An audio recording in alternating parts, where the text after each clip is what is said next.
Well, this is actually a really good question for the from Ergo Minnow, and this is actually it's a good question for you, Joe. Out of Sure. curiosity, what steps or initiatives does Ergo take to attract new developers? We were just talking about that right now. Mhm. Sure. I think probably there are two primary initiatives. One of which is Ergo Hacks, which is a really great way to bring developers into the ecosystem and also introduce them to our development community.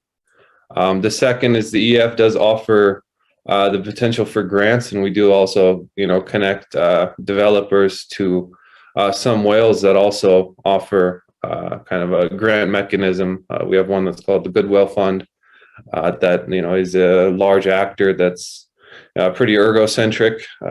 I do know that like WAP Swap, as an example, received some funding to try to get them to the point where they had a viable product. We also have Dark Fund Zero, which is more of a privacy-oriented group of characters that also offer grants. I think that the biggest thing that's needed for development is tutorials and documentation, right? As the barrier of entry gets lower, it becomes easier for people to pick up, let's say, coming into the ecosystem and building. And we have a lot of community developers that are, put out open source frameworks and tooling. That is absolutely huge. And I would say that as a community, the steps and initiatives I see there are highly impressive. And, I'm happy to do what I can to support the people that are creating those tooling frameworks. Now, on another side, we do have Deco, which has put together kind of an open source, community-driven, free grassroots college, you could call it, in terms of taking people from the level of a layman to understand, what is Ergo, what is a box, what are registers, and actually getting them into the coding side and how Ergo works. And that's been hugely successful. And I think a driving part of that is not just having information available, but it's also the community aspect where you come in and you have people there that you can bounce ideas off, ask questions to, find support, find community. And that ultimately, I think, creates a very different environment for open source collaboration, which has been huge.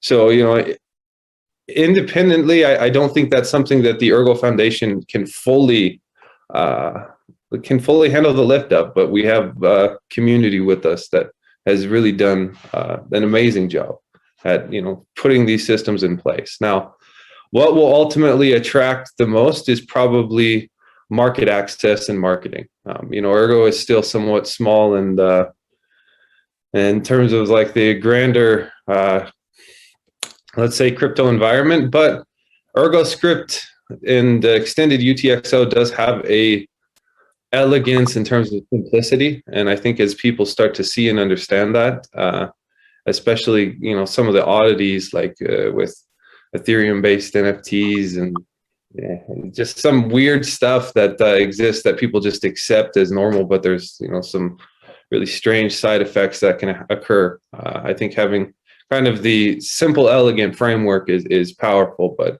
having the tools for people to understand, use, and then adopt that is also needed. Yeah, that's it's not easy, but it's something that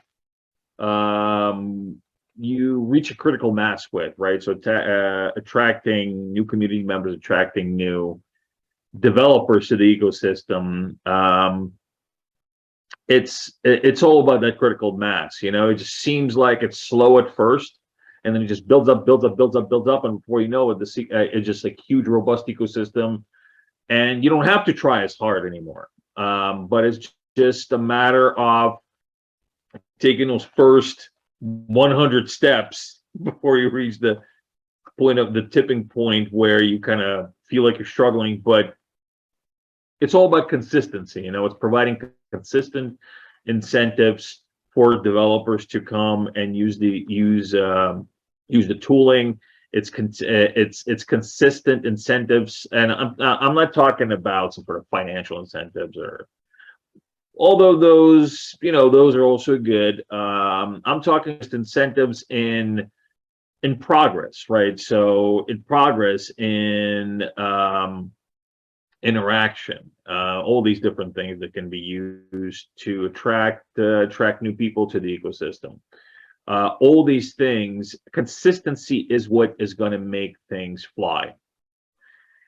So, all right. Well, we got a question here. Can I add one more bit, Dan? See. To that question. Okay, go for it. Go for it.